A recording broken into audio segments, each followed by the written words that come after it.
Лело, Гинче, аз вече не пия чай. Ама моля ти се, как така не пиеш чай? Не забравяй, че заради чаят ми за първи път успя да опънеш Минка. Сложила съм бабени зъби, любимото ти. Да го дигаш и да не ти спада 3 часа.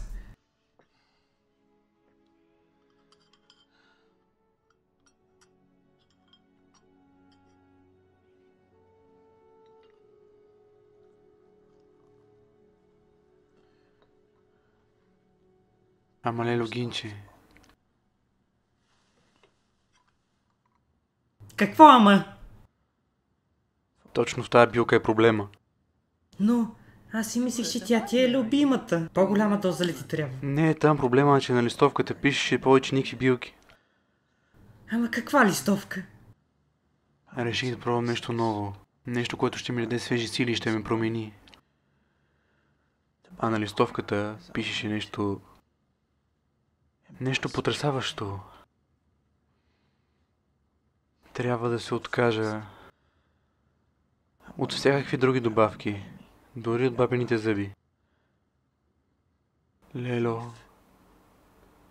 вече минах на стероиди. Сега не мога да ги спра дори и да искам. Решен съм. Ще се назобя. Ще се назобя на копеле.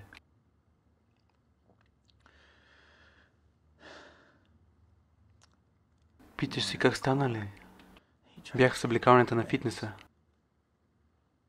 Един нацепен мъжкар ме попита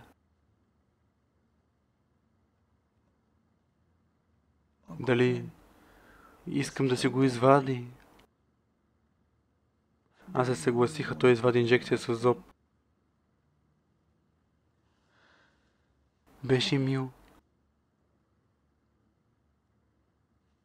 Държеше ми за ръката и ми я наби нежно.